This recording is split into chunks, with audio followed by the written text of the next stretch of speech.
Del Evangelio según San Marcos, capítulo 3, versículos 20 al 21. En aquel tiempo Jesús llegó a casa con sus discípulos, y de nuevo se juntó tanta gente que no los dejaban ni comer. Al enterarse su familia, vinieron a llevárselo, porque se decía que estaba fuera de sí. Palabra del Señor.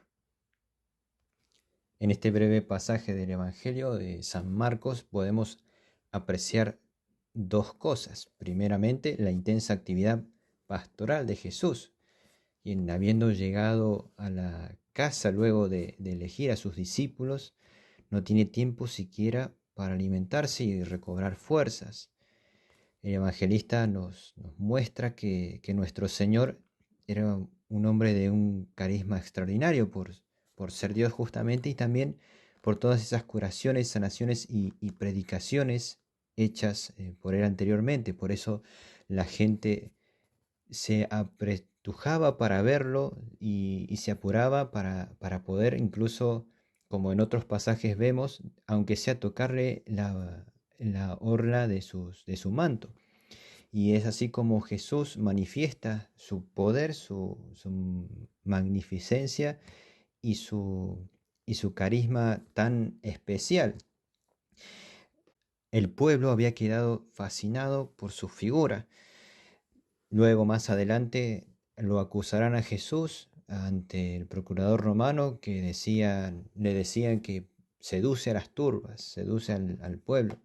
Y esta frase, bien entendida en un buen sentido, es verdad. Jesús seducía al pueblo porque, como canta un salmo, eres el más bello de los hombres, en tus labios se derrama la gracia. Y justamente esa seducción de Jesús hacia los corazones de los hombres es lo que les movía a todo el pueblo a seguirlo, porque encontraban esa belleza y esa bondad divinas en él. Por eso no lo dejaban tranquilo, no querían soltar, no querían abandonarlo, seguían a Jesús a todas horas, a donde vaya. Siempre Jesús estaba con gente justamente porque tenían esa atracción hacia Él, esa atracción tan grande.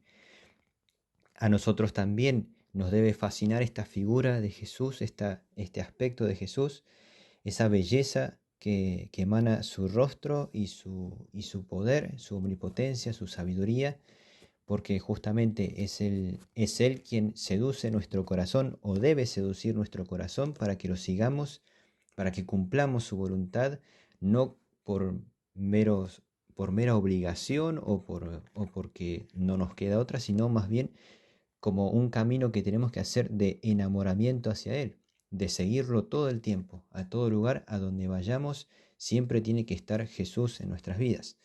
Y por otro lado, vemos también esa incomprensión de sus parientes y familiares. Eh, por supuesto que esta incomprensión aquí no se incluye a la Virgen María, por supuesto que no.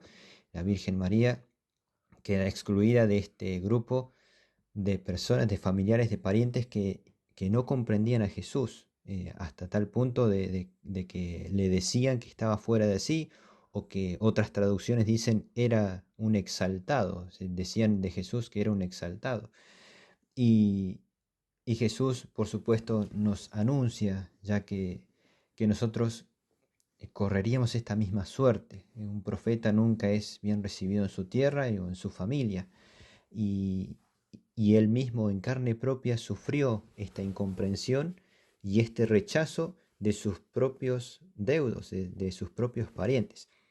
Sus familiares conocían toda su vida, lo conocían de toda la vida, pero en el momento en que comienza su vida pública, cuando, cuando empieza a predicar el reino de los cielos, a curar enfermos, a expulsar demonios, es cuando justamente recibe el rechazo de sus más cercanos, siendo que estos, más que rechazo, antes que rechazarlo, deberían haberlo seguido aún más, o al menos sentirse, en el buen sentido, orgullosos de ser sus más cercanos.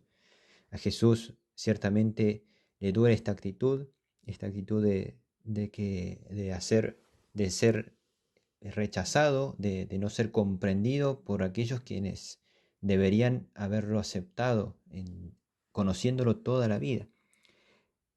Y es un dolor muy grande para el corazón de Jesús, de que también hoy en nuestros días muchos de nosotros podemos también tener esa actitud de rechazo. Y esto puede traducirse en que muchas veces nos podemos avergonzar del Señor, de Jesús, de ser cristianos por un mero respeto humano o porque nos avergüenza ser del mismo Jesucristo, de tener esa identidad propia de cristianos, de católicos, de seguidores del reino de los cielos. Y ciertamente esta actitud le duele mucho al corazón de Jesús. Por eso pidámosle al Señor tener esa valentía de profesar la fe valientemente, no avergonzándonos de ser de la familia de Jesús, de su familia, de sus más cercanos, porque es justamente en Jesús en quien encontramos nuestra alegría, nuestra felicidad, nuestra dicha, y aún teniendo las cruces, las penas, el hecho de cargar con nuestra cruz como Él nos manda, tenemos la gran ventaja y el privilegio de que es el Señor quien nos anima a hacerlo y de recibir al final de nuestras vidas, al final de nuestra carrera, ese premio tan deseado que es estar eternamente con Él, de recibir la felicidad eterna en el reino de los cielos. Que así sea.